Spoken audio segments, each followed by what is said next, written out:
आदेश हुआ है कि थोड़ा सा शायरी के ऊपर कुछ बात की जाए, नए इशारों के साथ कुछ गुफ्तगी की जाए। बहुत समय नहीं लूँगा। देखिए, शायरी दरअसल ये कविता क्या है,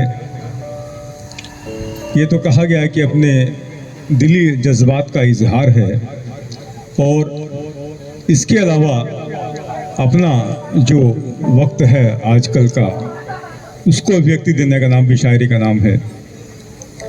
लेकिन हर शायरी का जो उद्देश्य है आनंद देना है।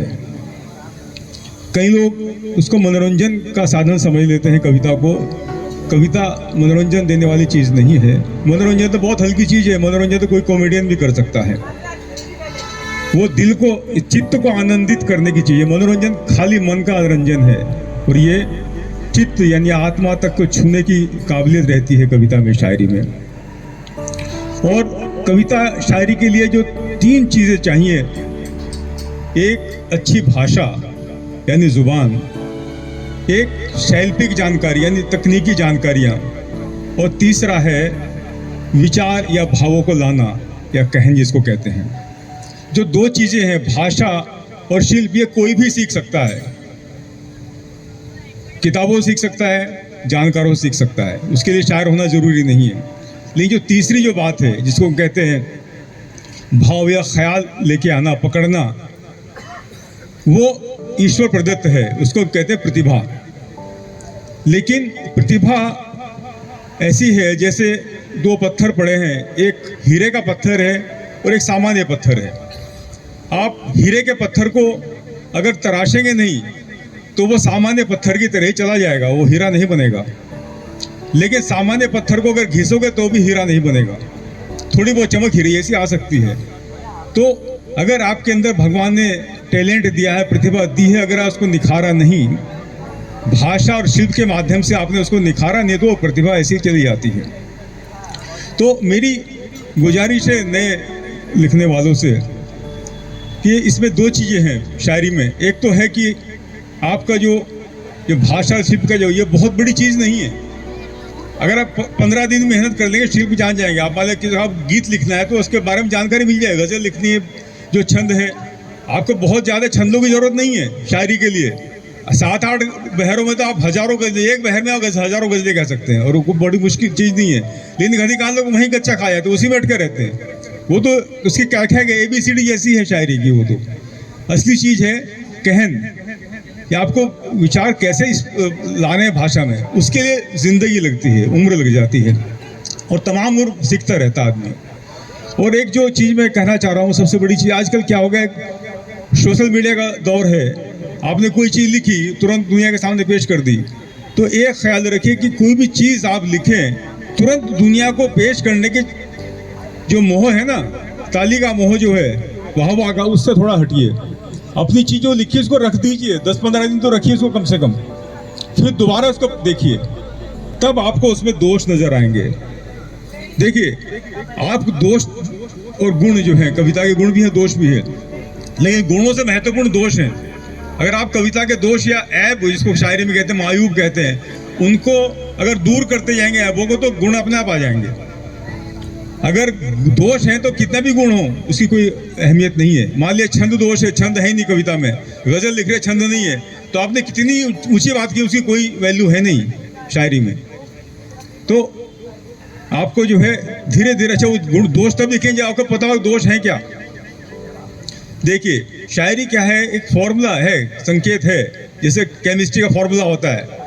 तो आपको कम शब्दों में जितने जरूरत पड़े उतने शब्द, एक भी अक्षर न तो फालतू होना चाहिए न कम होना चाहिए। और जब आप बार बार इसको देखेंगे तो समझ में आएगा, थोड़े शब्द इधर से उधर करने से कुछ का कुछ हो जाता है। उस्ताद ख्वाब साहब का एक मुक्तक है, अक्सर मैं कहा करता हूँ, उन्होंने कहा था एक बार कि उस्ताद की नज़र से जो देखा गज़ल को ख्वाब, उस्ताद की नज़र से जो देखा गज़ल को ख्वाब, होने लगी शिकायतें अपने कलाम से। तो शिकायतें जब आपको अपने कलाम से होने लगे तो समझिएगा आप सही राह पे। और आपने 10 साल पहले जैसा लिख रहे थे, अगर आज भी ऐसा लिख रहे हैं, तो यानी आपके अंदर कोई प्रगति नहीं है। आपका मुकाबला किसी दुनिया से, किसी से नहीं है, अपने से ही है। मेरा एक शेर है कि रहे दुनिया आगे या पीछे मुझे क्या, मुझे खुद से आगे निकलने की जिद है। तो आप जो आज लिख रहे हैं अब से आप कल उससे बेहतर लिखें तभी है। अच्छा कई बार शिकायतें भी रहती है भाई, अच्छा हमारे ऐसे कोई गीत है, गज़ल है, दोहा है, आप जो भी लिखना चाहें, लेकिन पहले उसकी जानकारी लीजिए। कुछ लोग कुछ भी लिख देते हैं, साहब ये एक के बाद तुक मिल गया तो गज़ल हो गई, ऐसा नहीं है। और वो जानकारी बहुत बड़ी चीज़ नहीं है, मिल जाती है, आप चाहेंगे तो। और किसी को दिखा लें तो अच्छा है, उस्ताद हो तो आपका सबसे बढ़िया चीज़, और नहीं हो तो कोई मित्र हो आपका जो जानकार हो, उसको रचना दिखा लें। क्योंकि कुछ ऐप ऐसे होते हैं जो आपके समझ में नहीं आएंगे, आपके जहन से छूट जाते हैं। क्योंकि हर कविता अपने बच्चे के जैसी होती है, जैसे अपने बच्चे प्रिय होते हैं, चाहे वो टेढ़ा मेढ़ा कैसा भी बच्चा अच्छा लगता है, तो अपनी कविताएं सब अच्छी लगती हैं। जब दूसरा देखता तब पता लगता है कि हाँ भाई इसमें यहाँ गड़बड़ है, तो दूर कर सकते हैं आप। तो ये निरंतर अभ्यास की इसमें ज़रूरत है। और कई बार शिकायत ये होती है कि भाई इसमें कम कह नहीं पा रही, जैसे गज़ल है, गज़ल का जो है जैसे दोहा होता है, 2 पंक्तियों की कविता, उसमें शेर होता है, ऐसे शेरों से गज़ल बनती है। कायदे में हर गज़ल में जितने शेर है उतनी कविताएं हैं, हर 2 पंक्ति एक कविता के बराबर है, सब कुछ उसमें आपको भरना है 2 पंक्तियों के अंदर। कई बार शिकायत भी होती है, गालिब को भी शिकायत रही कि साहब ये गज़ल का जो फॉर्मेट है इसमें मेरे अपनी बात नहीं कह पाता हूँ कि बकदरे शौक नहीं ज़रफ़े तंग नाए गज़ल, कुछ और चाहिए वुसअत मेरे बयां के लिए। यानी इसको गालिब को शिकायत थी कि भाई इसमें बयान नहीं कर पा रहा हूँ, मुझे बड़ी कुछ, तो इसलिए फिर नज्म की बात आई। लेकिन एक यहाँ पे उस्ताद शायर हुए अहमदाबाद के रहमत अमरोवी साहब, जो आज मरहूम है नहीं, अभी हयात नहीं है, उनका एक शेर है, मैं अक्सर कोट क्या करता हूँ कि जब आपको शिकायत हो तो तब आप वो शेर याद कीजिए। उन्होंने कहा था कि गज़ल और तंग दामानी का शिकवा, गज़ल और तंग दामानी का शिकवा, सलीका हो तो गुंजाइश बड़ी है। बहुत अच्छे। तो अभ्यास के साथ धीरे धीरे अपने अंदर वो गुंजाइश पैदा कीजिए। और शायर का तो काम है कि ख्वाब साहब ने कहा था, उनके मुक्तक के साथ में बात समाप्त करता हूँ, क्योंकि सभी शायरों को सुनना है कि हर सितमगर के गुनाहों की बही लिखेंगे, हर सितमगर के गुनाहों की बही लिखेंगे, हम तो शायर हैं हर एक बात सही लिखेंगे, और शौक से कर ले सितम हम पे ज़माना, लेकिन जो भी देखा है इन आँखों से वही लिखेंगे, जो भी देखा है इन आँखों से वही लिखेंगे।